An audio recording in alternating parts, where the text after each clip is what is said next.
La otra cara. El mundo merece conocer la verdad. Pocas veces en la historia de la humanidad se ha orquestado con tanta enjundia y bajeza una campaña de desinformación y mentiras repetidas con tanta frecuencia y en forma tan sistemática ante la complacencia y financiamiento de la izquierda europea y estadounidense, que, para quienes no vivieron la época o desconocen el tema, ha terminado por aparecer como verdad. En la década de los años 30 del siglo XX, dos de los ideólogos del Partido Comunista Italiano, Palmiro Togliatti y Antonio Gramsci, diseñaron una estrategia de comunicación destinada a ser utilizada en la mente de las masas occidentales, para lo cual los marxistas infiltrados mediante acciones psicopolíticas deberían enfocar su esfuerzo en adueñarse de la iniciativa en tres importantes sectores. 1. La religión, para obtener el control de sus principales congregaciones. 2. La educación, copamiento de sus liderazgos gremiales, y 3. Los medios de comunicación, haciéndose del control de las columnas de opinión y de la línea editorial. Siguiendo los enunciados del Concilio Vaticano II y las conferencias episcopales de Medellín 1968 y Puebla 1979, y precedidos por las acciones de los curas marxistas Gustavo Gutiérrez Merino, peruano, Leonardo Boff, brasileño, y Camilo Torres Restrepo, colombiano, religiosos españoles y guatemaltecos se involucraron directamente como dirigentes en las organizaciones terroristas guatemaltecas. Según Luis Gurriarán, Guatemala. El silencio del gallo con la teología de la liberación, que en Guatemala alcanzó su máxima expresión, por todo el continente numerosos católicos participaron en la revolución y la guerra. A mediados del año 1981 la inteligencia del Estado de Guatemala propinó un severo golpe a la estructura logística de los terroristas en el área urbana y suburbana, y tras 2 meses de combates los marxistas habían perdido todos los equipos, armamento pesado, y muchos expertos entrenados en Cuba, Vietnam y Libia. Y para mediados de 1982 la ofensiva militar lanzada en contra de los frentes guerrilleros rurales no disminuía su ímpetu y la correlación de fuerzas se inclinaba aceleradamente a favor del Estado con la conformación de los Comités Voluntarios de Autodefensa Civil, CVDC. Cada día que pasaba, los terroristas estaban claros que la derrota sufrida era de carácter estratégico y que el curso del enfrentamiento armado interno, EAI, se había volteado para siempre en su contra. Por lo tanto decidieron volcar su esfuerzo hacia el área internacional con la intención de obtener una condena en contra del Estado de Guatemala por un supuesto genocidio. Dentro de esa estrategia, conformaron grupos lobistas especializados apoyados por la izquierda internacional. El Frente de New York y el Comité Guatemalteco de Unidad Patriótica, CUP, fueron presentados como grupos de intelectuales y exiliados que difundirían su versión sobre los problemas del país. Sus mentores marxistas les indicaron en septiembre de 1982, el objetivo es conseguir a toda costa una resolución por genocidio, Guatemala. El silencio del gallo. Página 270, la farsa estaba montada, solo era cuestión de tiempo para revertir en el campo político-diplomático la derrota militar que habían sufrido en el campo de batalla.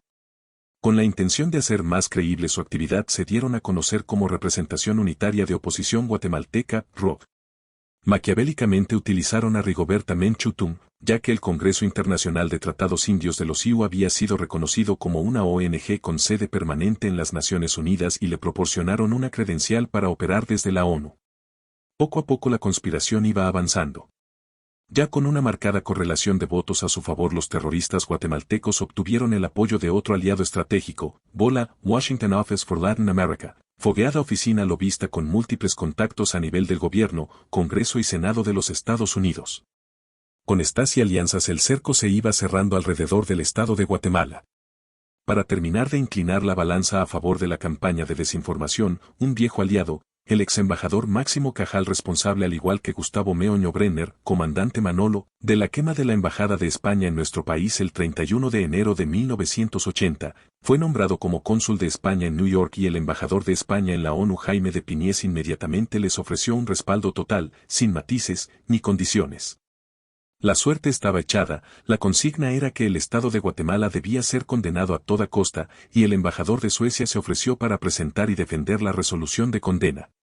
Como consecuencia, se sumaron los gobiernos de España, Holanda y Bélgica, y Rigoberta Menchú, a quien ya había seleccionado el EGP/URNG para impulsarla como candidata al Premio Nobel de la Paz. Fue enviada a intensificar el trabajo político-diplomático a Ginebra a la Comisión Permanente sobre los Derechos Humanos.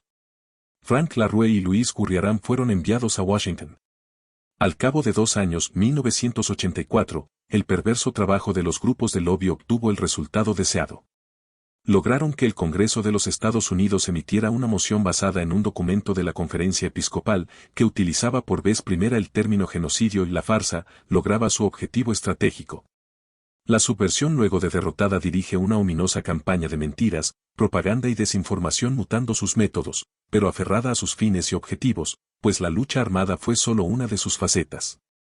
Durante los últimos años, la ideología y la desinformación se han introducido en la educación, la cultura, la economía y el sector justicia. En Guatemala el final del EAI fue corolario de una insulsa negociación aceptada por gobiernos permeados por izquierdistas que cedieron a los terroristas espacios jamás logrados por medio de las armas. La psicopolítica empleada trajo consigo la persecución de veteranos militares mediante la judicialización de casos prefabricados mediante vericuetos legales destinados a provocar indebidos sentimientos de culpa por haber defendido a la patria y sus instituciones. La existencia de un supuesto genocidio para burlar la Ley de Reconciliación Nacional y numerosas amnistías promulgadas para terminar el enfrentamiento es utilizada por ONGs neomarxistas para manipular la mente de la juventud y la sociedad que ignora la verdad histórica de lo sucedido. Increíblemente sectores cuyos capitales y corporaciones sobrevivieron por el sacrificio de muchos soldados y ciudadanos cuando había caído Nicaragua y tambaleaba El Salvador, a pesar del vasto apoyo militar negado por Jimmy Carter a Guatemala, mientras avanza en silencio un nuevo debate por la farsa del genocidio, voltean la vista y coquetean con quienes asesinaron cobardemente a sus dirigentes empresariales más destacados y valientes. Nunca tantos debieron tanto a tan pocos, habría dicho Winston Churchill en una de esas ocasiones memorables.